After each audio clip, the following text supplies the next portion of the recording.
لە نێوەندی ناڕزایی ڕایگەشتی تورکیادا پەرلەمانی وڵاتەکە دەستی کردووە بە توێژێکی دوو هەفتەیی لەسەر دەستورێکی نوێی مشتومڕ لەسەر کە بە مەبەستی فراوانکردنی دەسەڵاتەکانی پۆستی سەرۆکایەتی تورکیایە.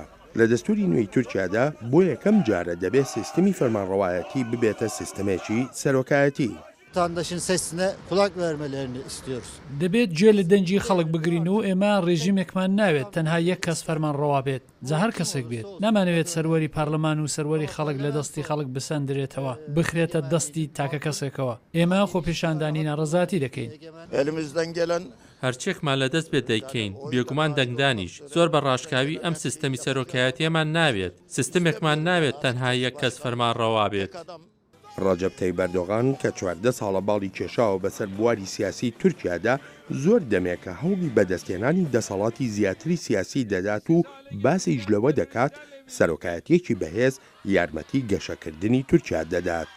Bu sürecin meclisimiz için هیوادارین ئەم پرۆسەی گۆڕانکاریە بێتە مای خێروبێر بۆ پەرلەمان و بۆ گەلی تورکیا دەستمان کردو بە تاوتوێکردنی گرنگترین شتێک لە مێژووی کۆماری تورکیادا بە ئامانجی بەهێزکردنی دیموکراسی و خواستی نیشتیمانی و فرێدانی پاشماوەکانی ڕژێمی چاودێری.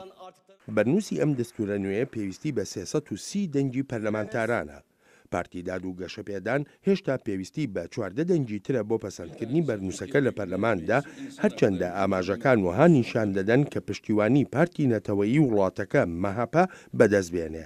بەڵام پارتی سەرەکی ئۆپۆزیسیۆن جاهەپە ترسی لە کۆبوونەوەی ئەو هەموو دەسەڵاتە هەیە لای ڕەجەب تەیب ئەردۆغان.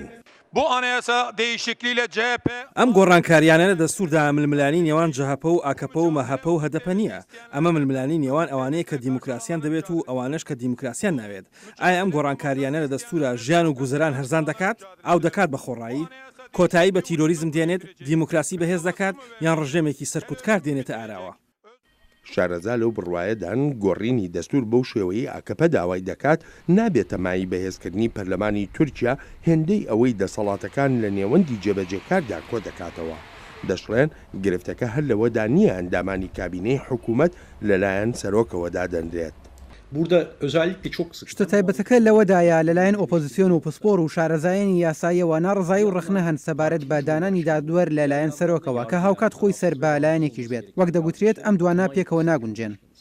بەپێی ئەم بەرنووسی دەستورە نوێیە سەرۆکی تورکیا دەتوانێت وەک ئەندامی لایەنێکی سیاسی بێت و پرۆژەی بودجە پێشنیاز بکات و هەروەهاش بارینە ئاسایی لە وڵاتەکەدا ڕابگەیەنێت. Türkiye işgal altında. تورکیا داگیر کراوە ئەوانەی بەرپرس بوون لە تەقینەوەکان و پێکدادان و چەک ئەوانن ئەمڕۆ لە دەسەڵاتدان ئەم هەموو ئاسایشە بۆ هەیە.